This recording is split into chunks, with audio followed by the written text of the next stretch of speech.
오늘은 비트코인 불장을 만나면 오히려 전 재산을 잃어버리고 빚만 지는 사람들의 특징을 알아볼 겁니다. 도대체 이 사람들이 뭘 잘못했길래 그렇게 빚을 졌는지, 전 재산을 잃었는지 이런 걸 좀 알아볼 거예요. 사실 비트코인 불장이 돌입하면서 많은 사람들이 돈을 벌고 있습니다. 여기 단기 보유자 SOPR이라는 지표인데 여기 보시면 지표가 1이라는 숫자를 넘어갔죠. 이 소리는 단기 보유자들조차 비트코인으로 이득을 보고 있는 사람들의 수가 많다는 겁니다. 그러니까 여기서 알 수 있는 건 우리를 포함해서 거의 대부분의 사람들이 이득을 보고 있다는 겁니다. 이렇게 이득만 보면 얼마나 좋을까요? 근데 제가 초반에도 말씀드렸다시피 불장에 전 재산을 잃는 사람들이 분명히 생깁니다.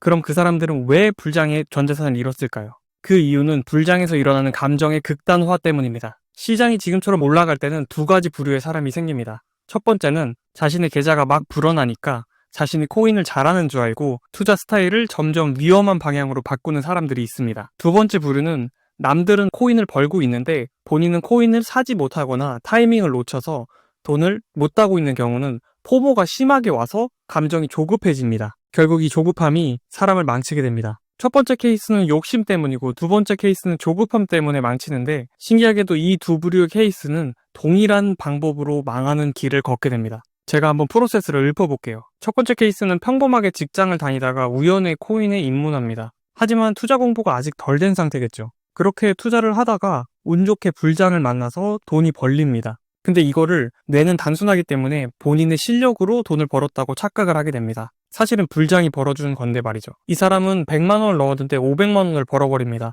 그럼 이 사람이 어떻게 생각하냐면 1000만 원을 넣었으면 5천만 원이겠네? 라고 생각을 하게 됩니다. 그러면 전 재산이 1억을 넣었다면 5억이 되겠죠. 이 사람의 계산은 맞는 계산이지만 이미 뇌가 절여진 상태이기 때문에 더 빨리, 더 많이 벌려는 욕심이 생겨나게 됩니다. 더 빨리, 더 많이 벌려면 결국에는 현물로는 벌 수 없다는 걸 깨닫고 선물 투자, 그리고 빚을 내서 투자, 아니면은 2배, 3배 레버리지를 이용해서 게임을 시작하게 됩니다. 이러한 레버리지 게임들은 비주얼적으로는 현물 투자랑 똑같아요. 그래프를 통해서 매매를 하는 것처럼 보이지만 게임의 룰이 현물 투자랑은 완전히 다릅니다. 여러분 아셔야 될 게 평범한 직장인들은 선물 투자로 성공할 확률이 굉장히 낮습니다. 직장인들에게는 적합하지 않은 투자 방법이에요. 이러한 위험한 방식의 투자가 성공하려면 수많은 도전과 실패를 반복하면서 기회비용을 지출하고 시간을 갈아 넣어야지만 성공할까 말까 한 시장입니다. 근데 이 사람은 욕심 때문에 또는 자만심 때문에 이 선물 시장에 들어온 사람이잖아요. 결국에는 대다수가 청산을 당하거나 또는 하락장에서 모든 자산을 잃고 맙니다. 재산만 잃으면은 양반이라고 생각해요, 솔직히. 근데 일이 잘 안 풀리면은 또 빚을 져가지고 합니다. 이게 큰 문제라는 거예요. 두 번째 부류의 사람도 똑같습니다. 평범하게 직장을 다니다 우연하게 코인에 입문을 했고 근데 투자 공부가 아직 덜 된 상태에서 운 좋게 불장을 만나서 돈을 법니다. 하지만 너무 빨리 돈을 빼서 조금밖에 못 먹은 상태인 거예요. 그래서 굉장히 아쉽죠. 인터넷을 보니 남들은 1억, 2억 이렇게 벌었다는 인증이 매주 올라옵니다. 박탈감과 조급함이 그 사람을 지배하겠죠. 이 사람도 똑같이 이 조급함을 치유하기 위해서 선물 투자, 그리고 빚을 내서, 그리고 레버리지를 통해서 게임을 시작합니다. 결국에는 공부가 안 되면은 청산 또는 하락장 엔딩을 맞게 됩니다. 누가 이렇게 위험한 짓을 할까 하지만 사람의 뇌는 불장에서 도파민을 맞으면 굉장히 망가지게 됩니다. 제가 실제 스토리를 가져와 봤는데요. 3일 전에 올라온 글입니다. 따끈따끈한 코인 선물 인생 망했습니다. 무난히 현물만 했으면 좋았을 텐데 현물로 큰 수익을 얻고 선물로 넘어갔습니다. 결과는 이틀 동안 청산 엔딩. 총 1억 5천만 원, 5년간 모은 돈 전부 잃고 빚만 마이너스 3천만 원입니다. 어떻게 갚을지 까마득하네요. 진짜 한숨만 나옵니다. 진짜 자살이 마렵습니다. 이렇게 썼어요. 진짜 이런 사람들이 많이 있다는 겁니다. 우리는 이러지 말아야겠죠. 한글만 더 보겠습니다. 여기 보시면 코인시드 1.5억 굴리다가 1억 넘게 벌고 선물하다가 2주 만에 올청산 당했다. 올청산이라는 건 모든 재산을 다 잃는다는 말입니다. 남은 돈이라고는 주식에 남아있는 1,000만 원. 그러니까 1.5억이 1,000만 원이 된 겁니다. 너무 허탈하네요. 1,000만 원으로 어떻게 해야 복구 가능할까요? 이렇게 썼어요. 이게 우리 주변에서 일어나고 있는 불장의 감정 극단화의 결과물입니다. 제가 글에도 썼지만 1.5억이면 사회초년생이 5년 동안 한 푼도 안 쓰고 모아야 되는 돈입니다. 여러분, 우리는 모두 직장인이잖아요. 직장에서 우리의 노동력과 시간을 들여가면서 푼돈을 받는 겁니다. 그 돈이 우리에겐 너무 소중하잖아요. 근데 5년 동안 모은 돈이 한 번에 날아갔다고 생각하면은 정말 저는 잠이 안 옵니다. 오늘 제가 글 2개만 보여드렸는데 이런 글들은 한두 개만 있는 게 아닙니다. 찾아내려고 마음 먹으면 수도 없이 찾아낼 수 있습니다. 그래서 제가 매번 말씀드리지만 안전하게 하라고 하는 겁니다. 좀 덜 먹어도 안전하게 하는 게 맞다는 생각을 하는 거죠. 코인 시장이 참 아이러니한 게 안전하게만 해도 2배에서 4배는 최소로 먹을 수 있는데도 사람들이 위험하게 합니다. 저는 직장인에게 가장 적합한 방법을 연구하잖아요. 그리고 시간 없는 사람, 에너지 없는 사람도 어떻게 투자를 할까? 어떻게 저점을 잡고 어떻게 고점에서 팔까? 이런 걸 연구를 매일 하는 사람인데 선물 투자는 한 번도 연구해 본 적이 없습니다. 하지만 현물만 해도 비트코인만 해도 알트코인 안 하고 2배에서 4배는 무조건 먹을 수 있습니다. 그 방법론적인 건 제가 영상이나 스레드나 다 남겨뒀어요. 영상들을 쭉 보시면은 뭐 MVRV 지표 보는 법 아니면 사이클 보는 법 이런 것들이 다 있거든요. 이런 것들을 참고하시고 저점에서 매수하고 기다렸다가 고점에서 팔면 그게 코인 시장의 전부입니다.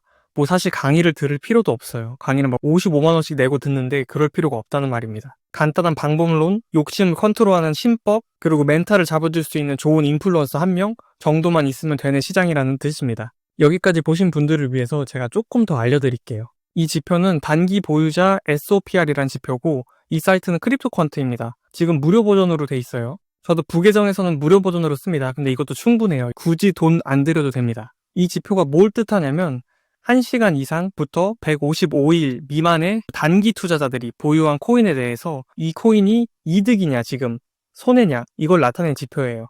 근데 여기 1이라는 숫자가 있죠. 1보다 높은 경우 이득인 사람들이 많다는 겁니다. 1보다 낮은 경우는 손해인 사람들이 많다는 거겠죠. 이걸 보시면 지금 최근은 굉장히 이득 본 사람들이 많아요. 1 이상의 지표가 있으니까. 시장의 분위기가 굉장히 좋다는 겁니다. 근데 반대로 이런 지점 있죠. 훅 내려가는 지점. 여기도 있고 뭐 이런 데도 있고 아니면 이런 데도 있습니다. 이런 데는 훅 내려갔으니까 훅 내려가면서 사람들이 손해를 보면서 코인을 처분을 한 겁니다. 그러니까 이런 지점이 단기 저점이라고 할 수 있죠. 상승장에서는 이런 단기 저점에 SOPR 지수를 보고 밑으로 너무 내려왔다. 그러면 주수면은 다음날 올라 있습니다. 수익권으로.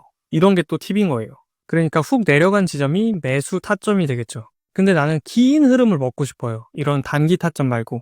그럼 장기 보유자 SOPR을 보면 됩니다. 장기 보유자 SOPR을 보면은 자, 장기 보유자들은 고수죠, 거의. 고수들은 어떻게 하냐면 이 밑에서밖에 손해를 안 봐요. 이때가 이번 사이클 최저점이잖아요. 이 영역에 들어와서야 지표가 1 이하로 내려왔습니다. 그러니까 이 영역에 들어와서야 손해를 본다는 얘기죠. 그러면 장기 보유자들이 손해를 보고 있다는 건 뭐예요?